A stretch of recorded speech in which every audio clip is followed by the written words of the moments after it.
बच्चों के जो बुक्स रहते हैं वो भी बीच बीच में देखने चाहिए। वहाँ पे कुछ तो सिंबल्स आपको दिखेंगे, कुछ लव का सिंबल दिखेगा, कुछ ए बी ऐसे टाइप के लेटर्स दिखेंगे आपको। शादी अगर आपको करनी है 2-4 साल में तो क्या है, तो बोले गार्डन रहता है, गार्डन में घूमेंगे, नाचेंगे और ऐसे गाना गाएंगे। और मैं वो अलग अलग टाइप के गाना बोलने लगी। एक लड़के ने तो पूछा कि बच्चा कैसे होता है, समझो मैंने अभी शादी करी, मुझे बच्चा होगा क्या मैडम। नमस्ते, सत्कर्म चैनल में आपका स्वागत है। तो एक स्कूल में गई थी मैं, तो उसमें 5th 6th and 7th standard के जो बच्चे थे, स्पेशली लड़कियां, उनके लिए मेरा एक सेशन रखा था हमने। मैंने बोला ऐसे कितनी लड़कियां हैं कि जिनका प्यार हो गया है अभी। तो बहुत सारी लड़कियां आने लगी, madam I am in relationship. एक लड़की आई बोले कि मैडम इन सबका एक एक बॉयफ्रेंड है, लेकिन मेरा बॉयफ्रेंड नहीं है। देखो मैं दिखने में अच्छी नहीं हूँ ना, इसलिए मुझे बॉयफ्रेंड नहीं है अभी। मैं तो क्या है, हम लोग गरीब है ना, तो इसलिए हम लोग तो पार्लर में भी नहीं जा सकते हैं। तो पार्लर में जाके मैं अगर सुंदर दिखने लगूंगी तो मुझे भी एक बॉयफ्रेंड मिल जाएगा ना। तो रिसेस में ये सब लोग अपने अपने बॉयफ्रेंड के यहाँ जाते, मिलने के लिए जाते हैं, मजे करते हैं। और मैं और कुछ फ्रेंड्स है मेरी, तो वो रहती है ऐसे इधर ही बैठे रहते हैं। तो हमें बहुत दुख होता है। तो फिर हमने बोला कि अरे दुख होने की बात नहीं है, ये एक्सटर्नल अपीयरेंस की बात नहीं है। एक्सटर्नल अपीयरेंस से कुछ नहीं होता है, ये तो दिमाग में, ब्रेन में आपकी बुद्धि चाहिए और बुद्धि की चमक दिखनी चाहिए ना। ऐसे थोड़े इतने बड़े बड़े लोग आपने देखे होंगे, वो थोड़े ना दिखने में सुंदर है इसलिए वो बड़े हो गए। ये बड़े बड़े जो लोग दिख रहे हैं आपको, जो अच्छी अच्छी पोस्ट पे काम कर रहे हैं, तो वो लोग दिखने में उनका कुछ ये नहीं है कि दिखना ही अच्छा होना चाहिए, एक्सटर्नल अपीयरेंस अच्छा होना चाहिए, ऐसे कुछ नहीं। उनके बुद्धि दिमाग चलाते हैं वो, इसलिए उनके बुद्धि की क्षमता देख के उनको जॉब मिलता है और उसकी चमक उनके फेस पे आता है और ग्लो होते हैं हम लोग। और बॉयफ्रेंड नहीं है, ये बहुत अच्छी बात है कि स्कूल में आप पढ़ रहे हो तो आपका रोल है कि पढ़ना। अभी तो पढ़ना चाहिए ना आपने, अभी एडवाइस मोड में हमें जाना नहीं है, क्योंकि ये जो बच्चे हैं, ये स्मार्ट जनरेशन है ना, ये एडवाइस सुनती नहीं है। जब भी आप शुरुआत करेंगे एडवाइस देने के लिए तो ये तो सुनेंगे नहीं। तो इनको बोलने चाहिए कॉन्सिक्वेंसेस, क्या क्या होने वाला है। देखो बेटी, अगर आपने ये किया तो ये होने वाला है। तो हमने वो बेटे को बोला कि अगर आपका अभी प्यार हो गया है, ये हो गया है, तो आप बाद में क्या करने वाले, तो बोले शादी करने वाले। तो कब करने वाले, 2-4 साल में शादी कर लेंगे। 2-4 साल में आप कितने साल के होगी, तो पुलिस तो आपको पकड़ के लेके जाने वाला है, दोनों बच्चों को पकड़ के, आपको ही नहीं आपके हीरो को भी पकड़ के लेके जाना है, क्योंकि नाबालिग की तो शादी नहीं हो सकती, लॉ है, कायदा है। तो वो लड़के एकदम ऐसे हो गए, अरे बाप रे, हाँ मैडम सच बोल रहे। तो मैं क्या करूँगी कि बहुत ज़्यादा सीखूंगी, बहुत अच्छा। मैं अभी कल से स्टार्ट करती हूँ, बहुत अच्छा स्टडी करती हूँ और सीख के बाद में जॉब पे लगूंगी। फिर हमारा बहुत छोटा सा घर है, तो मम्मी पापा को एक घर लेके दूंगी, बड़ा सा घर लेके दूंगी। इसका ये एक्शन है, बड़ा सा घर लेके दूंगी करके, और बाद में यही लड़के से शादी करूंगी। तो उसको वही लड़के से शादी करनी है। तो मैंने बोला कि ठीक है बेटा। अभी तो फिर मैंने 1-2-4 एग्जाम्पल दिए कि ये लड़की ने ऐसे ऐसे किया था। वो 7th स्टैंडर्ड में रिलेशनशिप में थी, बाद में 12th स्टैंडर्ड में वो अलग अलग हो गए, अलग अलग स्कूल्स कॉलेजेस में गए वो, और बाद में वो लड़का दूसरे लड़की के साथ घूमने लगा। और ये लड़की के कुछ फोटोग्राफ्स उसके पास थे, जैसे सेल्फी लेना, जैसे कुछ पेड़ के आगे पीछे निकालते हैं ना लोग अपने फोटोज, दोनों को फोटोज थे। फिर वो लड़की की शादी होने के बाद 2 बच्चे हो गए, और बाद में वो लड़के के पास जो फोटोग्राफ थी उन्होंने फेसबुक पे, वो लड़के ने दे दी, फेसबुक या कोई सोशल मीडिया पे उसने डाल दी।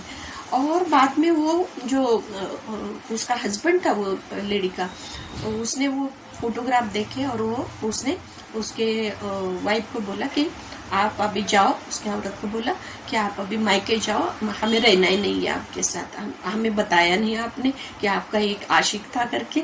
ऐसे करके उसको मायके में भेज दिया। मायके वाले बेचारे गरीब लोग थे, पैसे तो शादी करके दी थी, लेकिन बच्ची वापस आ गई दोनों बच्चों के साथ। ये कॉन्सिक्वेंस, ये जो घटना है उनको बोला, वो लड़कियों को बोला, देखो ये हो सकता है, ये हो सकता है, ये हो सकता है, आप चूज करो। उनको ही हमें सजेशन देना है कि आप चूज करो, आपको कौन सी लाइफ चाहिए। अगर ये है तो अभी वो जो लड़की है वो रो रही है, वो मम्मी पापा रो रहे हैं, सब लोग रो रहे हैं, वो जो लड़का है वो तो घूम रहा है, अच्छी तरह से घूम रहा है, उसको तो कुछ पड़ी नहीं है, तो किसका नुकसान हुआ है? वो लड़की का ही नुकसान हुआ है ना।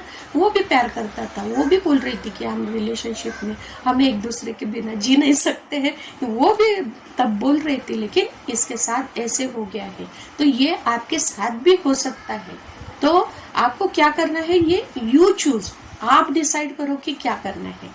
अगर ये करना है तो ठीक है। दूसरा कि आप एक लड़की का एग्जाम्पल दे दो कि ये लड़की थी, वो बहुत स्टडी करती थी, उसको कुछ लेना देना नहीं था ये गर्लफ्रेंड बॉयफ्रेंड के झमेले में, वो पढ़ती नहीं थी, वो बहुत अच्छा स्टडी कर रही थी।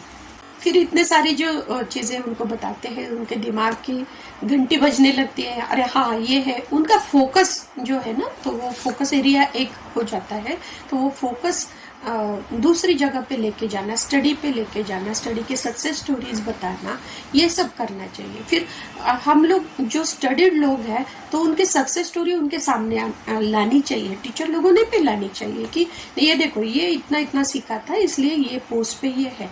ये विजुअल इम्पैक्ट जो है सामने खड़ा करके बोलना, ये भी बहुत ज्यादा बच्चों के लिए जरूरी है। ये टीचर लोगों का सुनते नहीं है। टीचर लोग क्या है कि एक तो क्या है कि वो बुक की पढ़ाई कर, बुक के वर्ड्स यूज करते हैं ज्यादा शब्द, तो इसलिए ये रिलेट नहीं हो पाते हैं। बहुत स्कूल में यही प्रॉब्लम हमें दिखती है कि ये टीचर की लैंग्वेज और ये बच्चों की लैंग्वेज ये रिलेट नहीं कर पाते हैं।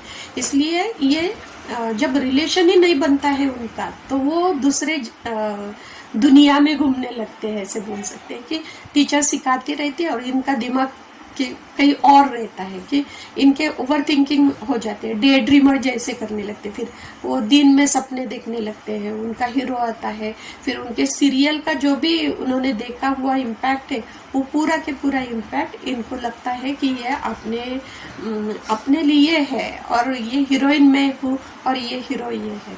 तो ये करके हमने उनको समझाना यानी कि हम एडवाइस नहीं देने हैं, हमें तो ऑप्शंस देने हैं कि ये ऐसे होने वाला है। तो बच्चे तो समझदार रहते ही है, तो उसमें वो निकल सकते हैं। ये बहुत ज़्यादा जरूरी हो गया है। हर स्टेज पे counselling is very important. Counselling यानी कि उसमें सिखाई कुछ होनी चाहिए ऐसे नहीं है। उसमें क्या है कि आप ऐसे उसके साथ बात करो, जो भी पर्सन है जिसका आपको लगता है आपके घर में है, तो उनसे बात करो। बात करने से सब चीजें सॉल्व होती है। अगर बात ही नहीं करेंगे तो कुछ सॉल्व नहीं होगा। इसलिए बात करो और बाद में थोड़ा सोचो, पहले रिएक्शन मत दो। रिएक्शन देने से क्या होता है कि जो आगे वाला इंसान है जो बोलना चाहता है तो वो बोलता नहीं है, वो उसकी बात रुक जाती है। इसलिए उसकी बात पूरी समझ लेनी चाहिए और बाद में रिएक्शन आपका या कम्युनिकेशन जो है ये एज अ थर्ड पर्सन करके आपका ओपिनियन अगर वो मांगता है तो ही देने का है, अदरवाइज देने का भी नहीं है ओपिनियन।